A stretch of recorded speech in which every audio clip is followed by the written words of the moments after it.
ஆமென்.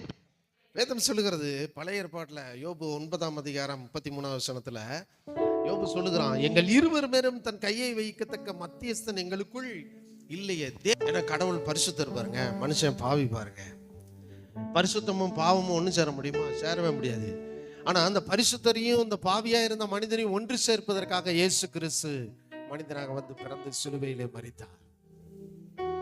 இந்த பாவமுள்ள மனுஷனை சிலுவையில ரத்தத்தை சிந்தி மீட்டு அவனை பரிசுத்தமான மாற்றி பரிசுத்தமுள்ள தேவனுடைய பிள்ளையாக மாற்றுவதற்கு இயேசு வந்து பூமியிலே பிறந்திருக்கிறார். ஆமென் சொல்லுங்க. இப்படி மனிதனை தேவனோடு சேர்ப்பதற்காக உங்களை தேடி அவர் வந்திருக்கிறாருங்க. என்ன தேடி தேவன் வந்திருக்கிறார்.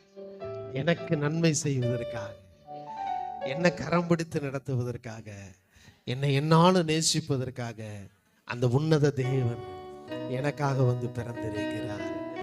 அவர்கள் அவரை நோக்கி பார்த்து பிரகாசம் அடைந்தார்கள். உங்களை தேடி வந்த இயேசுவை நோக்கி பாருங்க.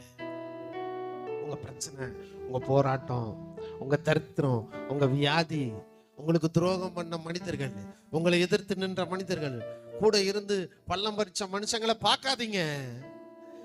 உங்களை தேடி உங்க கருவறையிலே, தாயின் கருவறையிலே நீங்கள் என்னதென்று அறியாத போதே உங்களுக்காக இந்த பூமியிலே மனிதனாக வந்து பிறந்து சிலுவையிலே மரித்த இயேசுவை பார்ப்பீர்கள் என்றால், உங்களுக்காக அவர் வந்த அந்த உன்னதமான திட்டத்தை எல்லாம் உங்க வாழ்க்கை முழுவதும் நிறைவேற்றி உங்க வாழ்க்கையிலே நீங்கள் சீரோடும் செழிப்போடும் வாழ்ந்திருக்கும்படி செய்திடுவார். இயேசுவை நோக்கி பாருங்க. இயேசு யார் என்று 1 தீமோத்தேயு 2ஆம் அதிகாரம் 5வது வசனத்தில் சொல்லப்பட்டிருக்கிறது. தேவன் ஒருவரே, மனுஷருக்கும் மத்தியஸ்தர் ஒருவரே. தேவனுக்கும் மனுஷருக்கும் மத்தியஸ்தராகிய ஆண்டவராய் இயேசு கிறிஸ்து இந்த பூமியில வந்து பிறந்தாரு. அன்பு தேவ பிள்ளைகளே, கவலைப்படுறத, கண்ணீர் வடிக்கிறத நிறுத்திடு. உனக்காக வந்த இயேசுவை பாரு. உங்ககிட்ட காசு இருந்தால் தான் மனுஷன் தேடி வருவான். உன்கிட்ட அழகு இருந்தால் 4 பேர் உன்னை சுற்றி வருவான். உன்ட படிப்பு இருந்தால் 4 வேலை உன்னை தேடி வரும். உன்ட பதவி இருந்தால் 4 சொந்தக்காரன் உன்னை தேடி வருவான். ஆனா ஒன்றை நீங்கள் தெரிந்து கொள்ளுங்கள், இவர்களெல்லாம் உங்களை தேடி ஏன் வருகிறார்கள் என்றால், உங்களிடத்தில் ஏதோ ஒன்று இருக்கிறதற்காக வந்து வருகிறார்கள் மனிதர்கள். ஆனால் அந்த தேவாதி தேவன் எதற்காக உன்னை தேடி வந்தார் அப்படின்னா, உங்க பாவத்தை, சாபத்தை, மரணத்தை, வியாதியை உங்களை விட்டு நீக்கி தேவனுடைய பரிசுத்தத்தை, தேவனுடைய நீதியை, தேவனுடைய அன்பை உங்களுக்குள்ளே தந்து உங்களை தேவனுடைய பிள்ளையாக மாற்றி இந்த பூமியிலே உங்களை வாழ வைப்பதற்காக ஆண்டவராய் இயேசு கிறிஸ்து இன்றைக்கு உங்களை தேடி வந்திருக்கிறாரியா.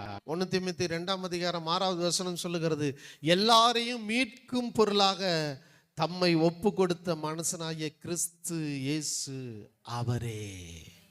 இயேசு கிறிஸ்து மாம்சத்தில் வெளிப்பட்ட தேவன், பரிசுத்த தேவனையும் பல பாவமுள்ள மனிதனையும் இணைக்கக்கூடியவராக இயேசு இந்த பூமியிலே பாலகனாய் பிறந்தார். இயேசு அதிசயமானவர். காரணம், அவர் தேவ மனிதன். தேவனுடைய வித்து அவருக்குள்ள இருந்தது. அவரிடத்துல பாவம் இல்லை, அவரிடத்துல மரணம் இல்லை, அவரிடத்துல வியாதி இல்லை, அவரிடத்துல சாபம் எதுவும் அவரிடத்துல இல்லை. அவருடைய இரத்தத்திலும் சரத்திலும் இல்லை.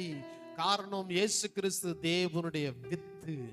இந்த பூமியில இருக்கக்கூடிய ஒவ்வொரு மனுஷனும் ஆதாமோட வித்தா இருக்கிறதுனால மரணம் இருக்கிறது, வியாதி இருக்கிறது, பாவம் இருக்கிறது, சாபம் இருக்கிறது. மனிதனுடைய சரத்தை ஆட்கொண்டு இருக்கிறது. இந்த பாவத்திலும் சாபத்திலும் வியாதியிலும் தரித்திரத்திலிருந்து நீங்க வெளியே வரணும். யோவான் 14:6 சொல்றாரு இயேசு, நானே வழியும் சத்தியமும் ஜீவனுமாயிருக்கிறேன். நானே, இயேசுதான் எனக்கு வழி. உங்க வாழ்க்கை மாறுவதற்கு இயேசு ஒருவரே வழி. உங்களுடைய சாபம் தொலைவதற்கு இயேசு ஒருவரே வழி. உங்களுடைய வியாதி நீங்குவதற்கு இயேசு ஒருவரே வழி. உங்களுடைய பல விதமான போராட்டங்களிலிருந்து நீங்கள் விடுதலை அடைவதற்கு இயேசு ஒருவரே வழியாக, தேவனுக்கும் மனிதனுக்கும் சமாதானத்தை உண்டு பண்ணக்கூடியவராக உங்களை தேடி உங்களுக்காக வந்திருக்கிறார்.